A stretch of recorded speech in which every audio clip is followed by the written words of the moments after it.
Saya tidak mau bahas mengenai kejadian kemarin. Ini kita bicaranya mengenai pencucian uang saja ini.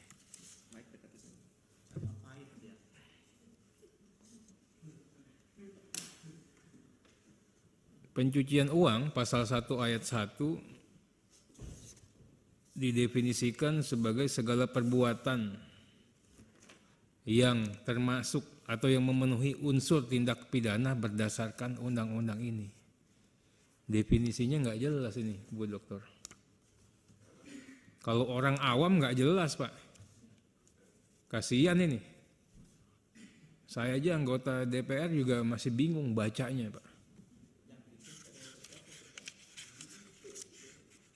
Pencucian uang adalah segala perbuatan yang memenuhi unsur-unsur tindak pidana sesuai dengan ketentuan dalam undang-undang ini. Definisi yang tidak menerangkan dan tidak mendefinisikan.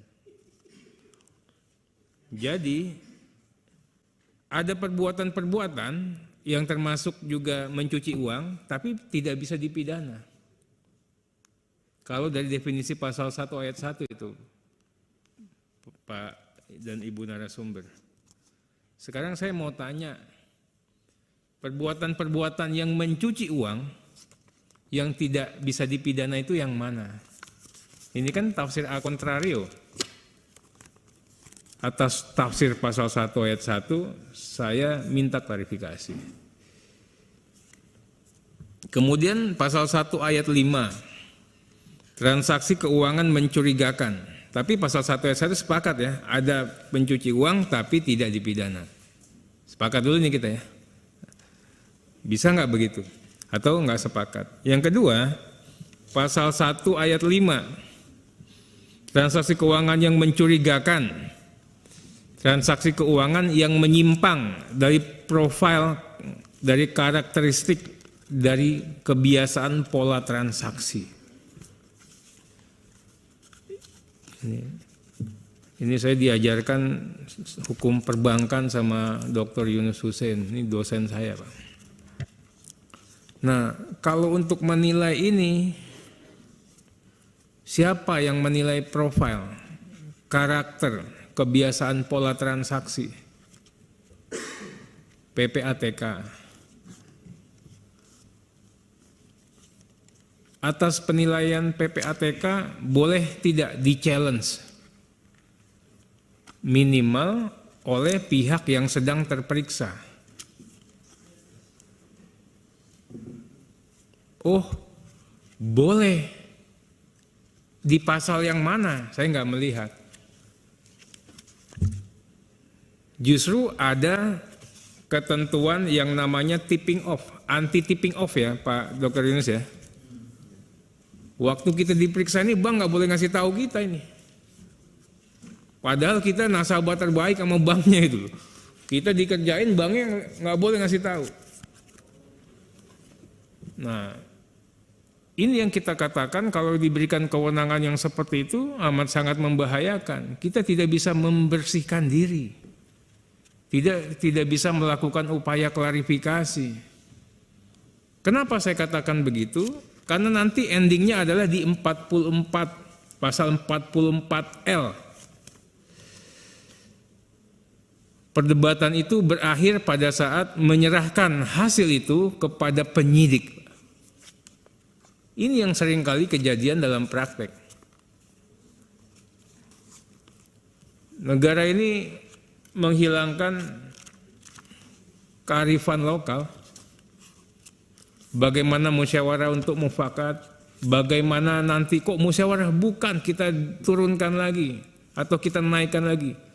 Bagaimana kita ini tabayun. Tabayun itu diklarifikasi dulu. Klarifikasi, ini benar enggak transaksinya transaksi apa? Oh, kenapa nariknya sekian? Itu. Nah, ini kami juga mohon nanti diberikan penjelasan.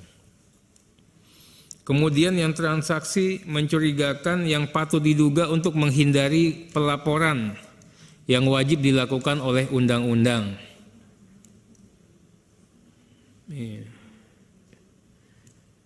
Ini seperti apa?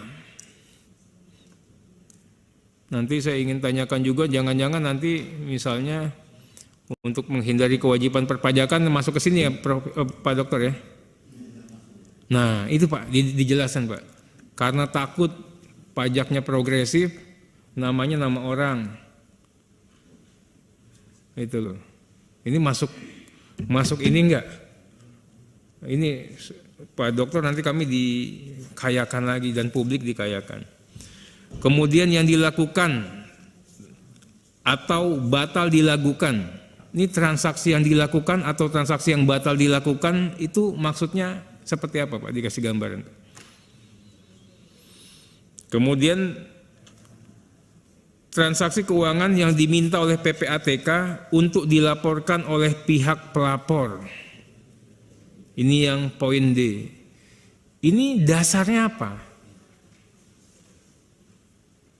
Dasarnya apakah orang bisa melaporkan ke PPATK? Apakah orang melaporkan ke polisi? Polisi minta permohonan informasi atau apa? Karena ini semua nih nilainya komersial ini. Kalau Bu Dr. Yanti kan praktisi betul, dia tahu nih. Ini duit semua ngelaporin bisa diduitin ya Bu ya. Ini juga begini.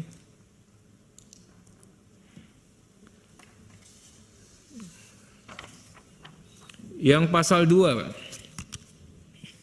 Hasil tindak pidana E to Z itu, A sampai Z 25. Saya kasih contoh lah, misalnya tindak pidananya korupsi. Itu tindak pidana korupsi.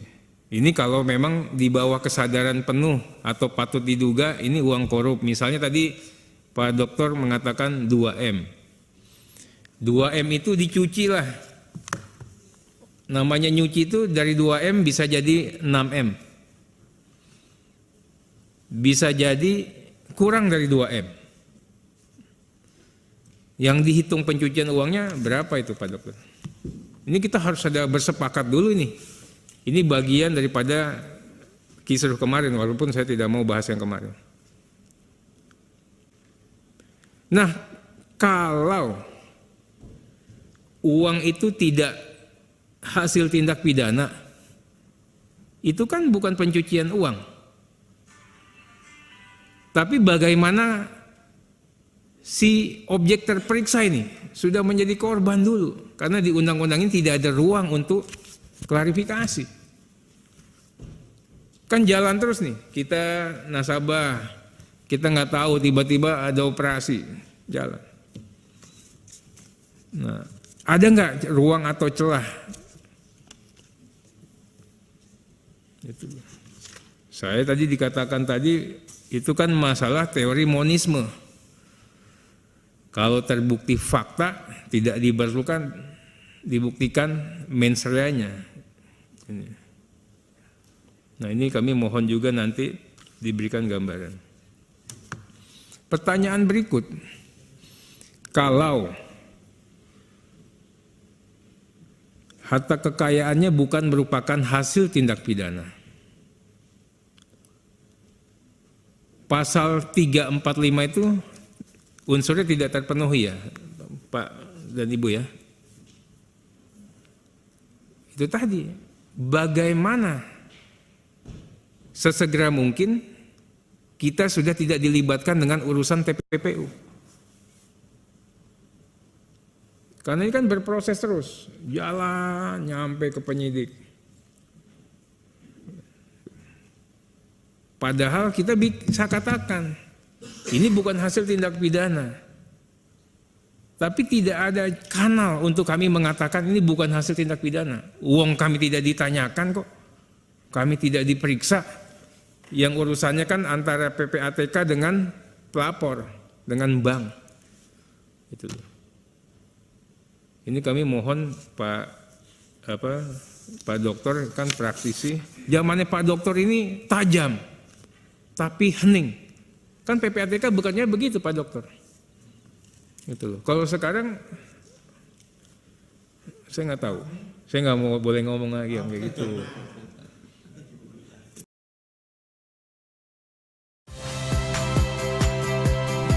Saya Rahmat Ibrahim. Saksikan program-program Kompas TV melalui siaran digital, pay TV, dan media streaming lainnya. Kompas TV, independen, terpercaya.